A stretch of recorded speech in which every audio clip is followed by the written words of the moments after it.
Hello and welcome back to the APUS History Curriculum for Era 8. So in this video, we will be looking at topic 8.3, the Red Scare. This is, of course, the second one that occurred in the United States, the first having occurred after World War I and was brought about by the rise of communism. Now it's post-World War II, and the fear returns with nuclear proliferation and the fear of communist expansion in the world. So let's get to it.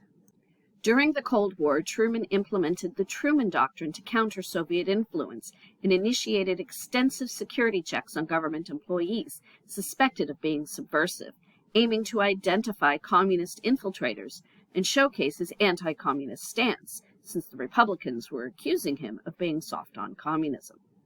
This led to the investigation and firing of thousands of Americans. Truman's approach triggered public and private organizations to follow a similar process, resulting in the firing and expulsion of members of groups like the CIO and even the NAACP.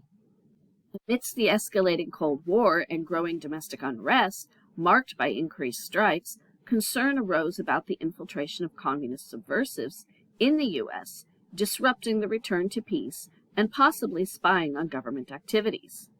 The HUAC, established in 1938 to probe disloyalty and subversive activities, began numerous investigations of individuals during this Cold War. These included hearings on alleged communist influence in Hollywood, resulting in the blacklisting of over 300 individuals.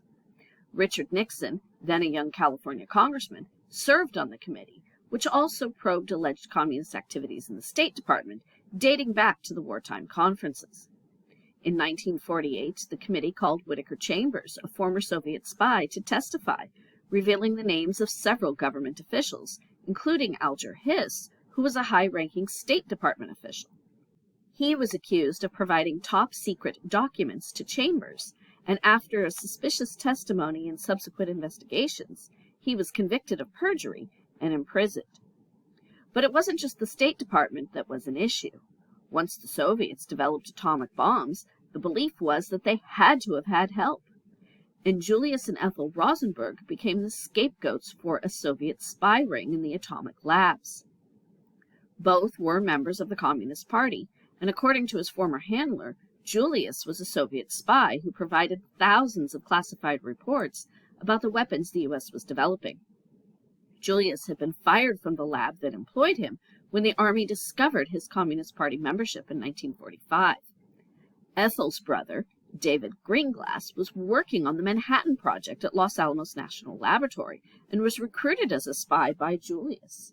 Greenglass was implicated first, and although he initially denied his sister's involvement, he did eventually claim that Ethel knew of her husband's activities and had typed secret documents.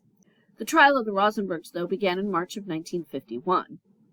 Still, there was little evidence against Ethel, but both she and Julius were convicted of espionage, and both were sentenced to death in April of 1951. They would become the only two American civilians to be executed for espionage-related activity during the entire Cold War. Their supposed co-conspirators had received at most 15 years in prison, which generated protest, especially for Ethel's sentence. Nevertheless, they were both sent to the electric chair in June of 1953. During the tail end of Truman's time in office, and especially during Eisenhower's administration, the fear of the spread of communism continued to grow. Senator Joseph McCarthy of Wisconsin was responsible for conducting a communist witch hunt during the early part of the 50s decade that was reminiscent of the actions of A. Mitchell Palmer in the 1920s. During one of his many speeches, McCarthy stunned the nation by claiming to possess a list of 205 communists that were working for the U.S. government, and that the government was doing nothing about. As the chairman of the Senate Committee on Governmental Operations, which was the equivalent of the HUAC, he conducted televised hearings targeting those in Hollywood and the government.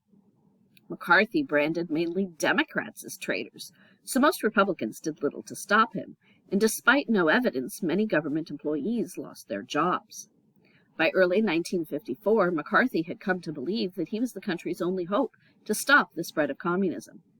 In 1953, McCarthy's committee began inquiries into the U.S. Army, starting with the communist infiltration of the Army Signal Corps laboratory, which had worked on the development of the atomic bomb. and who was in the news because of the execution of the Rosenbergs. His investigations were largely fruitless, but after the Army made accusations against McCarthy of seeking special treatment, the Senate decided more investigation was necessary. The hearings were broadcast nationally, and at least 80 million people saw at least part of the hearings. McCarthy's credibility was damaged, though, when he tried to intimidate an Army lawyer, bullied witnesses, and had evidence that turned out to be nothing more than blank sheets of paper. He would then be censured by the Senate, stripped of his chairmanship, and be ignored by other senators. He died the following year, a broken man. Another event that both lessened overall tensions but still added to the overall fear of communism experienced by the American people were the cultural exchange exhibitions held in the United States and the Soviet Union in 1959. The impromptu kitchen debates between Soviet leader Nikita Khrushchev and Vice President Richard Nixon marked a pivotal moment in the Cold War, highlighting the ideological and cultural differences between the U.S. and the Soviet Union. The debates, which took place at the American National Exhibition in Moscow, became symbolic of the broader competition between the two superpowers. During this exchange, Nixon showcased the model American kitchen to Khrushchev, emphasizing the convenience and abundance of consumer goods available to American citizens. This demonstration was a deliberate effort to underscore the perceived superiority of the American way of life, particularly in terms of material comfort and consumer culture. Nixon's emphasis on material abundance and consumerism served a dual purpose. Firstly, it sought to portray the United States as a prosperous and advanced society, contrasting sharply with the Soviet Union. Secondly, it tapped into a deeper fear amongst Americans, the notion that communism threatened not only their political and economic systems, but also their individual lifestyles and personal possessions. Later that same year, Khrushchev would visit the United States, traveling around the country to witness American capitalism in person. He toured a number of American cities, including New York, Los Angeles, where he toured a movie set during filming, San Francisco, where he toured a supermarket, a farm in Iowa, city of Pittsburgh, and Washington, D.C. In all the locations, the debate over the merits of communism versus capitalism continued. Khrushchev was also initially scheduled to visit Disneyland, but that portion of the trip was canceled due to security concerns. Overall, he noted the similarities between American and Soviet farms and was quite impressed with the self-service at the IBM cafeteria, which he later introduced into the Soviet Union. The friendly American audiences convinced Khrushchev that he had achieved a strong personal relationship with Eisenhower and relaxed tensions, at least through the downing of an American spy plane over the Soviet Union in 1960. Well, that covers what you need to know about Topic 8.3, the Red Scare. Be sure to keep up with your reading, and I'll catch you in the next video.